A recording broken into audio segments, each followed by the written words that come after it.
Hello everyone. Welcome back to Xylem. Welcome back to the world of English. നിങ്ങളുടെ സ്വന്തം നാച്ചു സാറാണ്. നാളെയാണ് നമ്മുടെ ഇംഗ്ലീഷിൻ്റെ എക്സാം. സ്വാഭാവികമായിട്ടും കുറച്ച് ടെൻഷനും പേടിയും ഒക്കെ ഉണ്ടാവും. പക്ഷെ ഇന്നലെ നിങ്ങൾ ഓൾറെഡി നമ്മുടെ ഓൾ ചാപ്റ്റേഴ്സിൻ്റെ ലൈവ് അടിപൊളിയായിട്ട് കഴിഞ്ഞിട്ടുണ്ട്. ഒരുപാട് കാര്യങ്ങൾ നിങ്ങൾ പഠിച്ചിട്ടുണ്ട്. ആൻഡ് ഇന്ന് വൈകുന്നേരം കൃത്യം 7:15 നമ്മുടെ മെഗാ മാരത്തൺ. ഒരു കാരണവശാലും നിങ്ങളത് മിസ് ചെയ്യരുത്. എല്ലാ ചാപ്റ്ററിലെയും ഏറ്റവും പ്രധാനപ്പെട്ട ഡിസ്കോഴ്സുകളും ഗ്രാമർ ചോദ്യങ്ങളും ഒക്കെ നമ്മൾ ലൈവിൽ ഡിസ്കസ് ചെയ്യും. ആ ലൈവിൻ്റെ ലിങ്ക് താഴെ പിൻ ചെയ്ത് വെച്ചിട്ടുണ്ടാവും. സ്വാഭാവികമായിട്ടും നമ്മൾ ഈ ടെക്സ്റ്റ് ബുക്കൊക്കെ വായിച്ചു കഴിഞ്ഞ് നറേഷനും റൈറ്റപ്പും ഒക്കെ പഠിച്ചതിന് ശേഷം നമുക്ക് ഉണ്ടാവാൻ സാധ്യതയുള്ള ഒരു ഡൗട്ടാണ്, സർ ഓരോ ചോദ്യങ്ങൾക്കും എത്ര പേജ് എത്ര വരിയിൽ ആൻസർ ചെയ്യണം?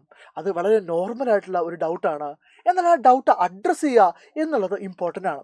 സോ അതിന് വേണ്ടിയിട്ടാണ് ഞാൻ ഈ വീഡിയോ ആയിട്ട് വന്നിട്ടുള്ളത്. ആൻഡ് ഈ വീഡിയോ നിങ്ങൾക്ക് യൂസ്ഫുൾ ആവാൻ വേണ്ടി അത്രമേൽ സിസ്റ്റമാറ്റിക് ആയിട്ടാണ് ഇനി മുതൽ ഓരോ കാര്യങ്ങളും ഞാൻ പറയാൻ ശ്രമിക്കുന്നത്. വീഡിയോ ഇഷ്ടപ്പെടുവാണെങ്കിൽ, നിങ്ങൾക്ക് യൂസ്ഫുൾ ആവുകയാണെങ്കിൽ നിങ്ങളുടെ അഭിപ്രായങ്ങൾ കമൻറ്റ് ബോക്സിൽ അറിയിക്കാനും വീഡിയോ ലൈക്ക് ചെയ്യാനും മറന്നു പോകരുത്. സോ നമുക്ക് സ്റ്റാർട്ട് ചെയ്യാം. സോ എത്ര പേജ് എഴുതണം എന്നുള്ള ചോദ്യത്തിന് ഉത്തരം കിട്ടുന്നതിന് മുമ്പ് നമുക്ക് SSLC 2025 ഇംഗ്ലീഷ് ക്വസ്റ്റ്യൻ പേപ്പറിന്റെ പാറ്റേൺ ഏത് രീതിയിലാണ് എന്നൊന്ന് നോക്കി വെക്കണം. അത് ഏറെക്കുറെ ഈ പാറ്റേണിലായിരിക്കും വരിക എന്നാണ് നമ്മൾ മോഡൽ എക്സാം അനലൈസ് ചെയ്യുമ്പോൾ മനസ്സിലാക്കുന്നത്. ക്വസ്റ്റ്യൻ നമ്പർ 1 to 5 എന്ന് പറയുന്നത് പാസേജ് കോംപ്രിഹെൻഷൻ ആണ്. ദെൻ 6 to 9 പോയം കോംപ്രിഹെൻഷൻ ആണ്. ദെൻ ക്വസ്റ്റ്യൻ നമ്പർ 10 ഒരു പോയത്തിൻ്റെ അപ്രിസിയേഷൻ എഴുതാൻ 5 മാർക്കിനായിരിക്കും. ദെൻ ക്വസ്റ്റ്യൻ നമ്പർ 11 to 15 എന്ന് പറയുന്നത് ഫോറിൻ പാസേജ്, നിങ്ങൾക്ക് അറിയാൻ സാധ്യതയില്ലാത്തൊരു പാസേജിനെ ബേസ് ചെയ്തിട്ട് 5 ചോദ്യങ്ങൾ. ദെൻ ക്വസ്റ്റ്യൻ നമ്പർ 16 or 17 7 മാർക്കിൻ്റെ 2 ചോദ്യങ്ങൾ ഉണ്ടാവും. അത് നറേഷൻ ആവാം, റൈറ്റപ്പ് ആവാം, റിവ്യൂ ആവാം, സ്പീച്ച് ആവാം. അതിൽ ഏതെങ്കിലും ഒരു ചോദ്യം, 2 ഒരു ചോദ്യം നിങ്ങൾ അറ്റംപ്റ്റ് ചെയ്യുക. 7 മാർക്കാണ് ആ ചോദ്യത്തിന്. ദെൻ ക്വസ്റ്റ്യൻ നമ്പർ 18 to 20 3 ചോദ്യങ്ങൾ ഉണ്ടാവും 5 മാർക്കിൻ്റെ. അവിടെ 2 ക്വസ്റ്റ്യൻസിന് നിങ്ങൾ ആൻസർ ചെയ്താൽ മതി. അവിടെ diary, question making, letter, notice, ഇതിനൊക്കെയാണ് സാധ്യത. ക്വസ്റ്റ്യൻ നമ്പർ 21 to 24 എന്ന് പറയുന്നത് നിങ്ങൾക്കറിയാം, 21, 22, 23, 24 6 മാർക്കിൻ്റെ ചോദ്യങ്ങൾ ഉണ്ടാവും. അതിൽ 2 നിങ്ങൾ എഴുതിയാൽ മതി, 2 നിങ്ങൾക്ക് സ്കിപ്പ് ചെയ്യാം. അത് ചിലപ്പോൾ ക്യാരക്ടർ സ്കെച്ചോ, ന്യൂസ് റിപ്പോർട്ടോ, ലെറ്ററോ, പാരഗ്രാഫ് റൈറ്റിങ്ങോ, ക്വസ്റ്റ്യനെയറോ ഒക്കെ ആയിരിക്കാം. നെക്സ്റ്റ് ക്വസ്റ്റ്യൻ നമ്പർ 25 വളരെ പ്രധാനപ്പെട്ട ചോദ്യമാണ്. അതൊരു നിർബന്ധമായിട്ട് എഴുതേണ്ട മാൻഡേറ്ററി ക്വസ്റ്റ്യൻ ആണ്. അതൊരു പ്രൊഫൈലായിരിക്കും 6 മാർക്കിന്. ദെൻ ക്വസ്റ്റ്യൻ നമ്പർ 26 to 30 എന്ന് പറയുന്നത് ഡാറ്റ അനാലിസിസ് ആയിരിക്കും. നിങ്ങൾക്ക് ഒരു ടേബിളോ ബോക്സോ ഒക്കെ തന്നിട്ട് അതിന്ന് 5 1 മാർക്ക് ക്വസ്റ്റ്യൻസ് ചോദിക്കും.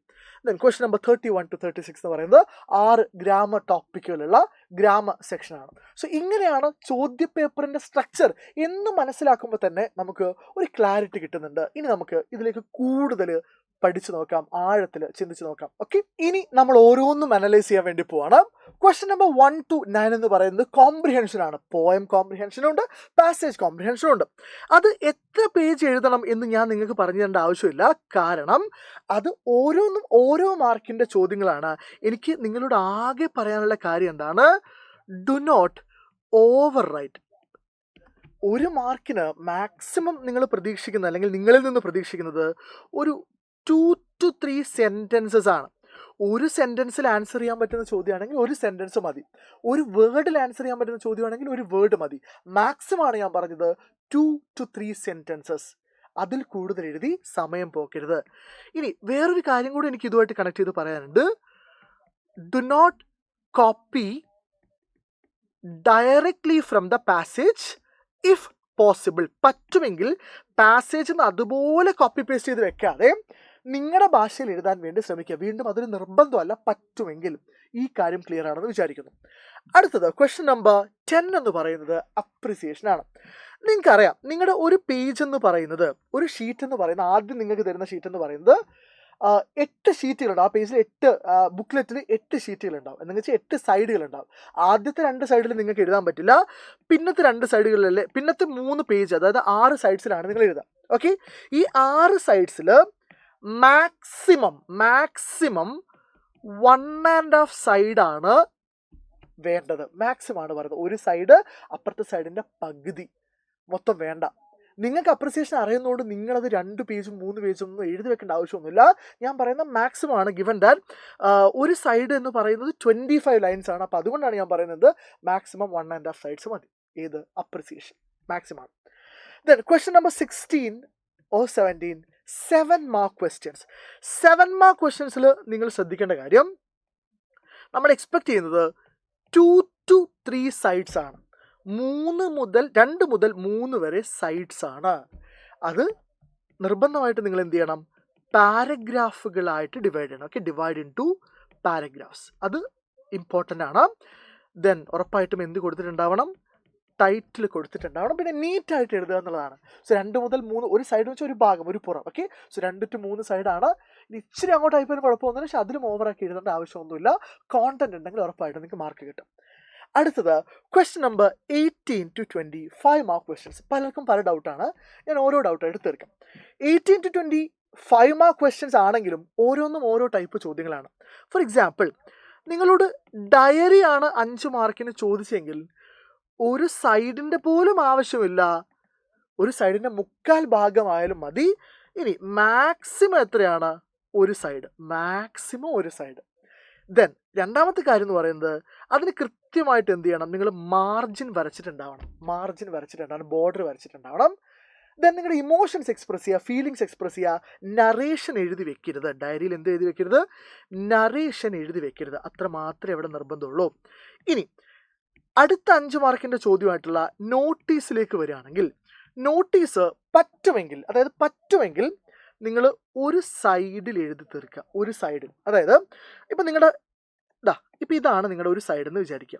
സോ നിങ്ങളുടെ ഒരു സൈഡിൽ നിങ്ങൾ ഡയറി, ക്വസ്റ്റ്യൻ നമ്പർ 18, നിങ്ങൾ ഡയറി എന്ത് ചെയ്തു, ഇത്രയും എഴുതിയിട്ടുണ്ടെങ്കിൽ ഇവിടുന്ന് എന്ത് തുടങ്ങേണ്ട ആവശ്യമില്ല. ഈ പേജിൻ്റെ അടിയിൽ പോയിട്ട് എന്ത് ചെയ്യണ്ട, നോട്ടീസ് എഴുതേണ്ട ആവശ്യമില്ല. നിങ്ങൾക്ക് എന്ത് ചെയ്യാം, പുതിയ സൈഡിൽ എന്ത് ചെയ്യാം, വൃത്തിയായിട്ട് ഒരു ഫുൾ സൈഡിൽ നോട്ടീസ് എഴുതാം. ഇനി ആ ഫുൾ സൈഡിന് കുറച്ച് അങ്ങോട്ട്, ഫോർ എക്സാമ്പിൾ നമ്മൾ പ്രോഗ്രാം ഡീറ്റെയിൽസ് നിങ്ങൾ എഴുതുന്നുണ്ടെങ്കിൽ അത് ചിലപ്പോൾ അപ്പുറത്തെ സൈഡിലേക്ക് കയറിപ്പോലും കുഴപ്പമില്ല.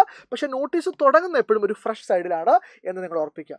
സിമ്പിൾ കാര്യമാണ്, പക്ഷേ ഇതൊക്കെ വലിയ അത്ഭുതങ്ങൾ ഉണ്ടാക്കും പരീക്ഷാ പേപ്പറിൽ. ദെൻ അടുത്ത കാര്യം എന്ന് പറയുന്നത്, പിന്നെ ഈ പറയുന്ന 5 മാർക്ക് ക്വസ്റ്റ്യൻസ്, അതായത് ഈ ക്വസ്റ്റ്യൻ മേക്കിംഗ് ആണ്. നിങ്ങൾക്കറിയാലോ, ഒരു പാസേജ് തന്നിട്ട് 5 ക്വസ്റ്റ്യൻസ് ഉണ്ടാക്കാൻ വേണ്ടിയുള്ള ചോദ്യങ്ങൾ വരും. അതാണ് നമ്മൾ എന്ത് പറയുക, ക്വസ്റ്റ്യൻ മേക്കിംഗ് എന്ന് പറയാം. അതിന് പ്രത്യേകിച്ച് വർത്തമാനത്തിനൊന്നും ആവശ്യമില്ല. 5 ചോദ്യം എന്ന് പറയുന്നത് 5 ചോദ്യമാണ്. ഒരു പേജ് നിറഞ്ഞു കിടക്കണമെന്ന് യാതൊരു നിർബന്ധമില്ല 5 മാർക്ക് ആയതുകൊണ്ട്. Okay, moving on. Question number 21 to 24 6 mark questions ആണ്. 6 മാർക്കിൻ്റെ ചോദ്യങ്ങൾ വരുമ്പോഴും ഇതേ ഓർഡറാണ് നിങ്ങൾ അപ്ലൈ ചെയ്യേണ്ടത്. അതായത് ചോദ്യം ഏതാണോ അതിന് ആൻസർ ചെയ്യാം.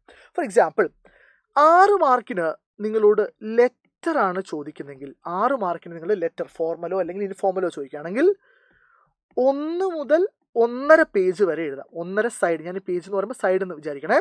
1 മുതൽ 1.5 സൈഡ് വരെ നിങ്ങൾ എഴുതിയാൽ മതി.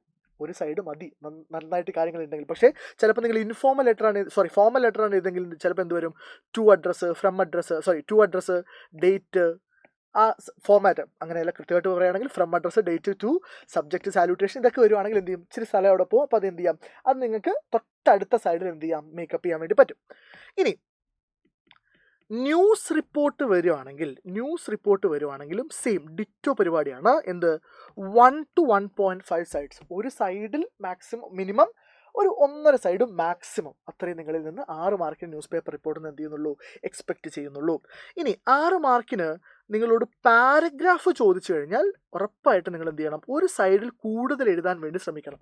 ഒരു സൈഡിൽ കൂടുതൽ, ഒരു 1.5 സൈഡ് അല്ലേ, ഒരു 1.5 സൈഡും ഇല്ലെങ്കിൽ ഒരു സൈഡ് ഓവർകം, അത് കഴിഞ്ഞ് എഴുതാൻ വേണ്ടി നോക്കണം. ഒരു സൈഡ് ഒരു ഇച്ചിരി കൂടി എഴുതാം. ഒരു സൈഡ് മതി, എന്നാലും ഒരു ഇച്ചിരി കൂടി എഴുതി വെക്കാം. ദെൻ അടുത്തത് ക്യാരക്ടർ സ്കെച്ചാണ്. പലരും കാണിക്കുന്നൊരു മണ്ടത്തരാണ്.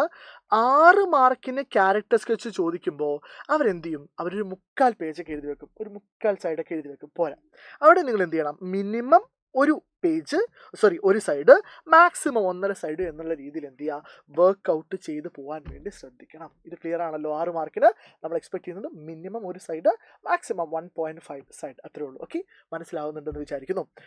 ഇനി പ്രൊഫൈലാണ്. 6 മാർക്ക് ക്വസ്റ്റ്യൻ ആണ്, പ്രൊഫൈലാണ്. പക്ഷെ നിങ്ങൾ എപ്പോഴും ആലോചിക്കുക, 6 മാർക്കിനാണ് പ്രൊഫൈൽ ചോദിക്കുന്നതെങ്കിലും നിങ്ങൾക്ക് ഉറപ്പായിട്ടും പ്രൊഫൈൽ ഒരു സൈഡൊന്നും എഴുതാനുണ്ടാവില്ല. അത് ആദ്യം അങ്ങ് മനസ്സിലാക്കി വെക്കുക. പ്രൊഫൈൽ കിട്ടുന്ന ആരും ഒരു ഫുൾ സൈഡൊന്നും എഴുതുന്നുണ്ടാവില്ല. ഫോർ എക്സാമ്പിൾ, നിങ്ങളോട് ബോബ് ഡിലൻ്റെ പ്രൊഫൈലാണ് ചോദിക്കുന്നതെന്ന് വിചാരിക്കും. ബോബ് ഡിലൻ്റെ പ്രൊഫൈലാണ് ചോദിക്കുന്നതെങ്കിൽ നിങ്ങളൊരു സൈഡ് എടുത്തു കഴിഞ്ഞാൽ ചിലപ്പോൾ നിങ്ങൾ എഴുതി വരുന്ന സമയത്ത് തന്നിരിക്കുന്ന ഡാറ്റയൊക്കെ നിങ്ങൾ കൃത്യമായി ലിങ്കേഴ്സും പ്രപ്പോസിഷൻസ് ഒക്കെ വെച്ച് എഴുതി വരുന്ന സമയത്ത് ഏകദേശം എത്രയേ വരുള്ളൂ, ഒരു അര സൈഡ്, മാക്സിമം 3/4 സൈഡൊക്കെ വരുള്ളൂ, മതി. നിങ്ങൾ എഴുതിയത് പക്കയാണെങ്കിൽ, പെർഫെക്റ്റ് ആണെങ്കിൽ അവിടെ നിങ്ങൾ ഒരു ടെൻഷൻ അടിക്കേണ്ട ആവശ്യമില്ല. അവിടെ നിങ്ങൾക്ക് എത്ര മാർക്ക് കിട്ടും? 6 മാർക്സ് കിട്ടും. ഓക്കെ, അതുകൊണ്ട് പ്രൊഫൈൽ എഴുതുന്ന സമയത്ത് നിങ്ങൾ പേജിൻ്റെ എണ്ണമൊന്നും നോക്കാൻ നിൽക്കേണ്ട ആവശ്യമില്ല. അടുത്തത് ഗ്രാമറാണ്.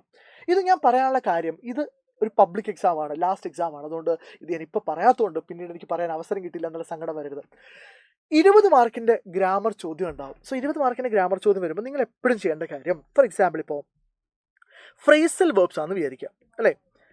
ഫ്രേസൽ വേർബ്സ് ആകുമ്പോൾ സ്വാഭാവികമായിട്ടും നിങ്ങൾക്ക് എക്സാം പേപ്പറിൽ, ക്വസ്റ്റ്യൻ പേപ്പറിൽ എന്ത് തന്നിട്ടുണ്ടാവും? ഒരു പാസേജ് തന്നിട്ടുണ്ടാവും. അതിൻ്റെ അതിൽ എന്ത് ചെയ്യും? ABCDE സ്പേസിൽ ഫ്രേസൽ വേർബ്സ് എഴുതാൻ വേണ്ടി പറയാം.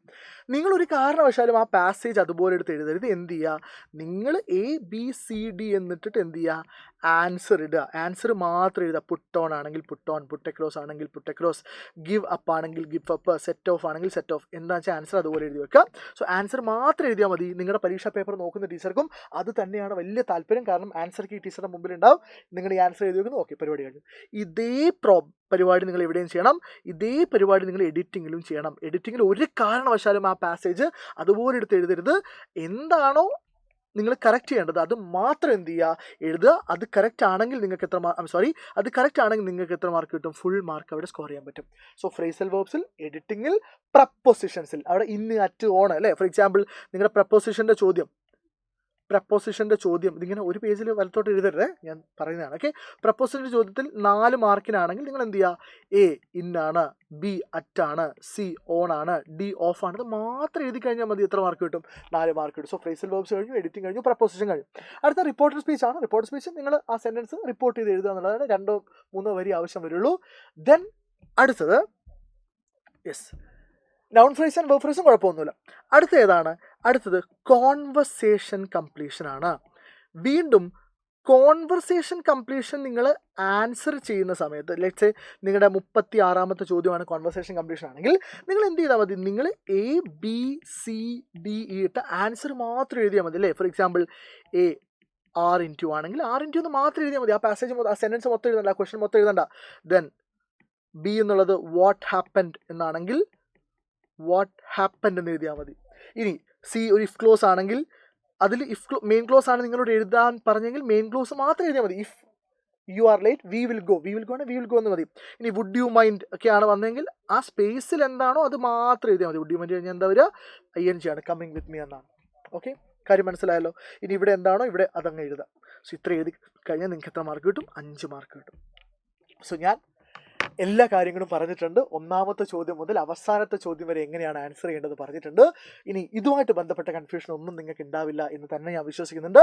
സോ ബാക്കി കാര്യങ്ങളൊക്കെ നമുക്ക് എന്ത് ചെയ്യാം? ഇന്ന് വൈകുന്നേരത്തെ 7:15 ലൈവിൽ പറയാം. So I will see you there. Thank U.